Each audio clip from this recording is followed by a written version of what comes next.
On September 12th and 13th, the BRICS summit is being held in Beijing. I wanted to go there, but something else came up, so I can't. Iran's going to be there. They're not isolated, are they? But those aren't the dates that are important. The dates that are important is the 24th of September, when Xi Jinping arrives in his state visit in Washington, D.C., something Donald Trump desperately wants. Remember that in the world today, there's one king, and his name is Xi Jinping. The United States is the Prince of America. We're not a king anymore. We could have been a king, except the king went to China back in April, was it? And he was put in his place by the king. Trump was put in his place by Xi Jinping. Trump got nothing out of that relationship. Nothing. Crawled away.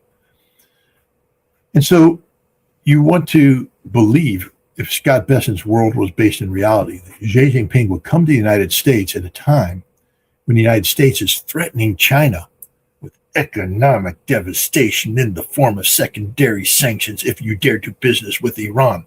And China is going to meet in Kyrgyzstan and Beijing with Iran. And now suddenly, after the BRICS summit, which is in Beijing, no, I'm sorry, BRICS is in, did I say Beijing or is it New Delhi? No. I think it's New Delhi. BRICS in New Delhi. New Delhi, yeah, forgive me. I said Beijing, I meant New Delhi. No. Beijing next year, which is why I'm not going. And Xi Jinping going to be there, Scott. Xi Jinping's going there, and they say he's going to meet with Modi. So, it's a big deal. But so you think that, Xi Jinping is going to go to BRICS and have a big meeting with Modi, who's also being threatened by the United States. And then 2 weeks later, crawl on his knees to Washington, D.C. to be chastised by President Trump. If you think that meeting is going to take place, I got a bridge in Brooklyn I'd like to sell you. You get it for a good rate, don't worry. But that's just not going to happen.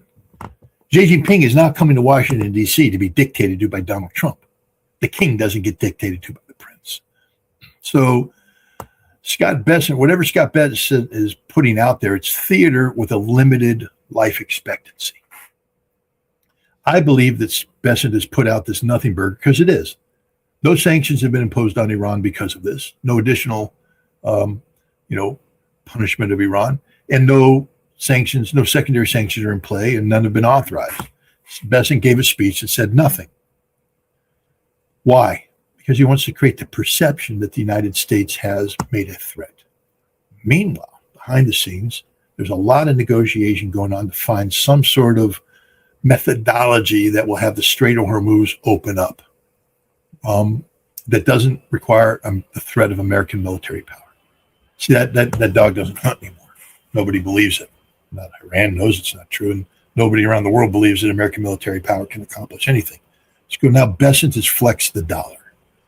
And the hope is that if you remove American military threats from Iran, that you can find a mechanism that can give Iran what it wants in the Strait, but have ships flowing through at higher rates. I mean, I think Bessent somebody was talking about a 400% increase in the rate of shipping out of the Strait of Hormuz. Well, when you go from 0 to 4, that's 400%. That's pretty good. Except I think the real number you want has to be over 60, right? You need more than 60 ships transiting a day to get back to normal. So nothing's happening. Zero's happening. Trump needs that number to be as close to 60 as possible. And if he can get that number to 60 before Xi Jinping shows up in the White House, he can declare victory without any threats being made. And he can say it's because Scott Bessent threatened to invade the world with the de-dollarization, even though no threat was made because nothing ever happened. But it's a perception. This is a perception game. And I think it was the Iranian Speaker of the Parliament that recently visited Iraq. And I think he's also the chief negotiator. And he said something interesting. He said that Iran understands that the United States is looking for an elegant face-saving mechanism to leave this war. And I think Iran, since they understand that, Bessent now has created the elegant face-saving mechanism. the facade. Iran doesn't have to buy into it. Iran doesn't have to do anything. They don't have to take action. All they have to do is find a way to open up the Strait of Hormuz and leave it at that, and let Trump paint the picture, because it's a picture that's only believed here in the United States by the most ignorant people on the face of the planet, who, the MAGA types, who still believe that it's about America, not about Israel or about Ukraine. They'll go, oh my God, Scott Bessent spoke and the world shuddered, and suddenly the Strait of Hormuz opened up. Oh, all hell, the mighty Donald Trump. Oh, we gesticulate in front of him. The Iranians don't care if the American people want to debase themselves further in that manner. It's no skin off the Iranian teeth. They'd like to see the Strait of Hormuz opened up. Why? Because then their economy functions. Why? Because they're sitting down in the Shanghai Cooperation Organization and BRICS, and they want to get plugged in fully so that they can, generate a good economic outcome. I think this is what's happening right here. Next week, going to be in Kyrgyzstan. The Iranian president going to meet with Vladimir Putin on the sideline of the SCO summit. This is something new, Scott. The other point is they're deepening the energy ties. We've learned from the Iranian ambassador to Russia, Jalili. He said that he met with Gazprom CEO Alexei Miller today and to discuss the implementation of a strategic energy agreement between Iran and Russia. This is something new, Scott. The energy is connecting all of them together. I would say Turkey would be part of that, because Russia has a long-term strategy with Turkey to make Turkey a hub. And you see Turkey coming to the West, when it comes to the West Asia, the new defense pact, which somehow is defensive, is not that much of defense, is more about the security of the region. You see, many things are happening, but this is the new. How do you see the changes in the West Asia and the way it connects itself with the Eurasian concept more than with the Western concept? I mean, this has been a long time in coming. The pivot to the East. It's not just Iran. If you go back to the 1990s, there were a lot of people in Iran that were saying we need to pivot away from the West, that the West is unreliable, can't be counted upon. We need to pivot to the East. But there were still residual elements within Iran that held on, people who were occupying the presidency and the people around the president. But there's been that thing. But you've also seen it elsewhere. Remember, China, but Saudi Arabia recognized a long time ago strategically that the United States was not a reliable partner. And they began to, interact with China. Go back to, everybody talks about, Desert Storm and how American had air power in Saudi Arabia, and our divisions were there. I was stationed there. Everybody was stationed there. But nobody wants to talk about the fact that the Saudis had a whole bunch of Chinese DF-2 missiles there, strategic missiles. I mean, I was aware of it, tangentially, but also, at the beginning of the air campaign against Iraq, when you looked at the tasking list of, because I was the battle damage assessment officer on the opening night. And so my job was to look at all the targets that we were going to strike and figure out what was going to hit them. And then how do I evaluate mission success criteria against the targets? And there's a whole list of targets there that had Saudi CSSM-2s, the Chinese missiles targeting it. I went, holy cow, the Saudis are coming in hard with their missiles. At the last second, the Saudis pulled the plug and said, no, we're not going to do that. And because they didn't want to, at that time, they hadn't been attacked by Iraqi Scuds, and they didn't want to create that. And then once the Iraqi Scuds started attacking, the Saudis decided that from a propaganda standpoint, it was better to be the victim than to be the aggressor. So they always kept their missiles in silent. But the guy who was the Prince Khalid, who was the senior Saudi military guy, Schwarzkopf's equivalent, he was the guy who brought those missiles in. And you realized at that time that Saudi Arabia had a whole thing going on with China that was separate from the American military relationship. And this is in 1991, and these missiles were brought in the late 1980s. So there was this Chinese connection that then just developed over time. Saudi Arabia started selling more and more of its oil. And a while back, Saudi Arabia, they crossed the threshold of sold more oil to China than they did to the United States, which means from an economic standpoint, China's more important. I think this last year, the United States bought 0 barrels of oil from Saudi Arabia, and China is its largest customer. And so we've seen this pivot taking place. And the United States, the only thing that made us relevant in the region was, this perception that we provided some sort of security guarantees to the region. Well, those guarantees have been shown to be empty, been shallow. It's done. And so we're seeing a region in transformation.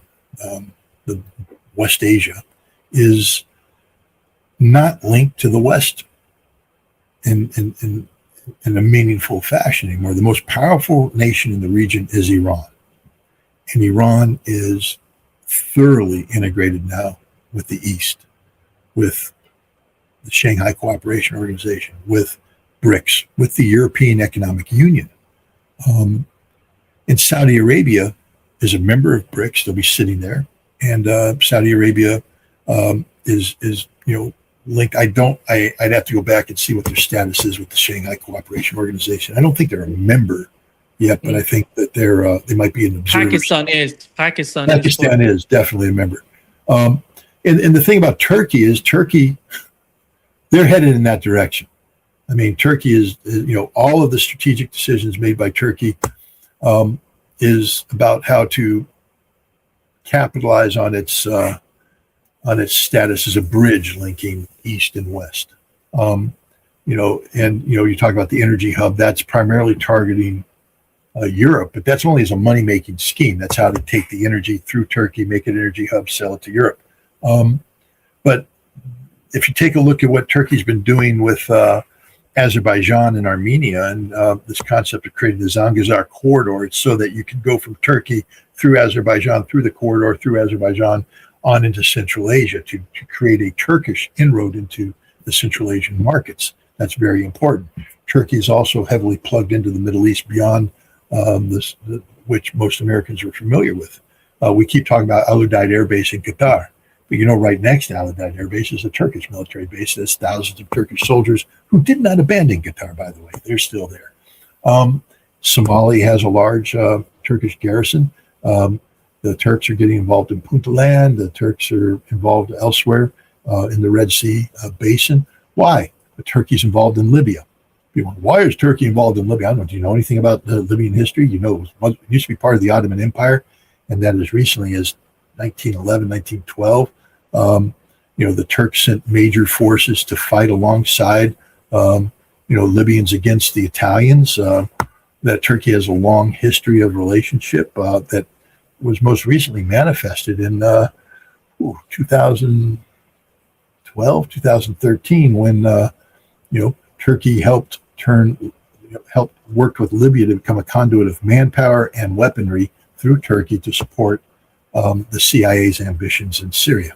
So there's these relationships that we in the West are just completely ignorant of. Do people know that in Syria, before all this happened, that there was a permanent Turkish military presence in Syria at a tomb in the north, the tomb of somebody I can't remember. I'm sorry, Suleiman, I think. Suleiman, yeah.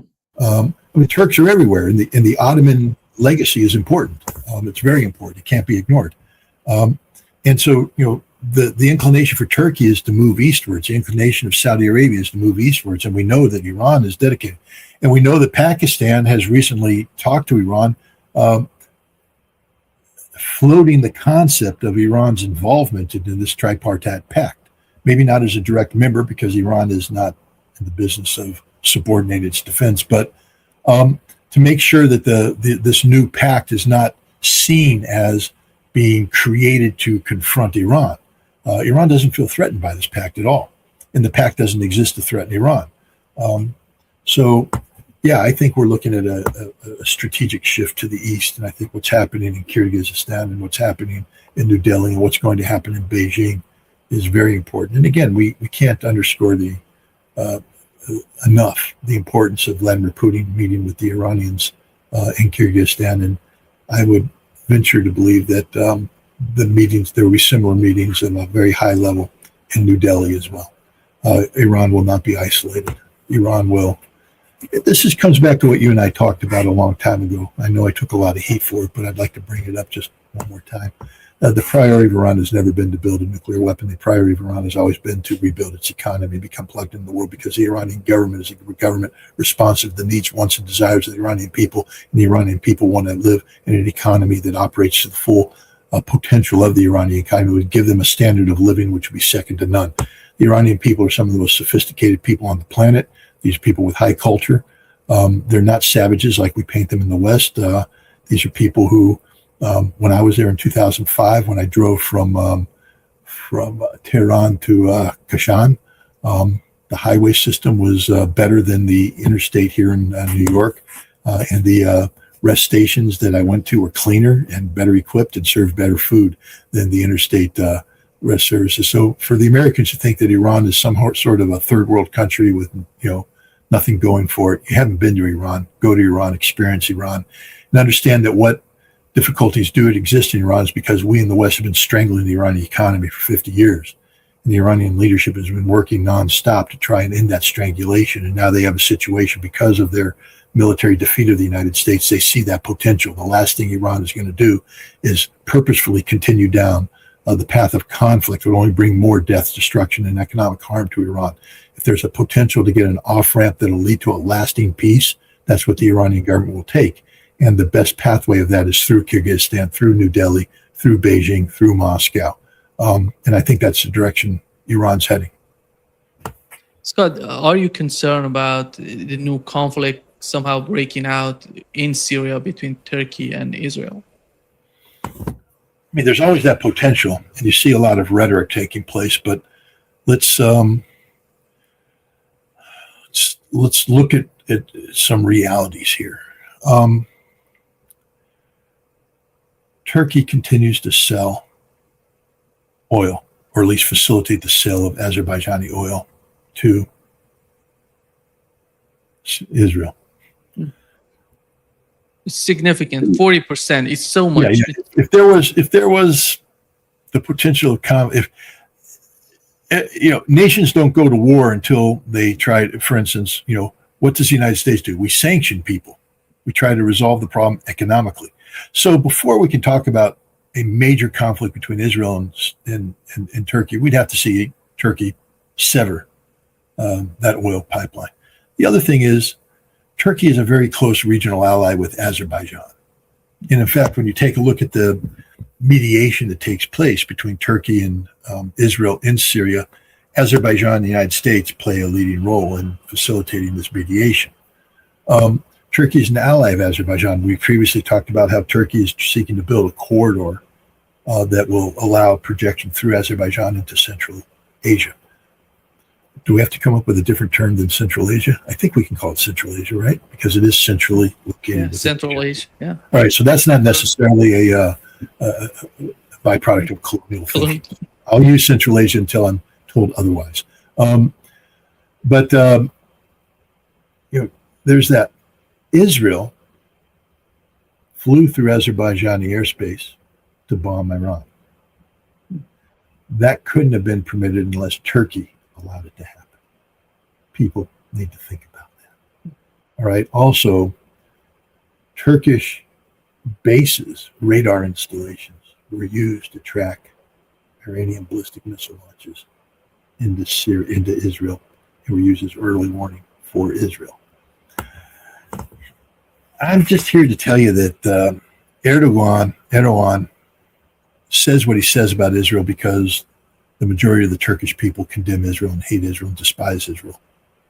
But Erdogan understands that the Israeli economy is extraordinarily fragile and that he needs the United States to continue to underwrite the economy. He needs economic engagement with Europe. He needs all the things that come by secretly doing what Israel wants. And never forget that Israeli pilots who carried out their strikes against Iran trained over Anatolian airspace, that there's a giant Konya training range that Turkey made available to the Israelis up until a few years ago, and that Israel rehearsed all of the strikes that are taking place today on Turkish soil, that the Turks and the Israelis have a long history of engagement. The Turkish intelligence and Israeli intelligence work very closely, that Turkey was a part of the overall coalition to bring down the government of Bashar al-Assad, and therefore worked hand in glove with the government of Israel. So I don't think there's any threat of Israel and Turkey going to war. I think there's a lot of theater taking place.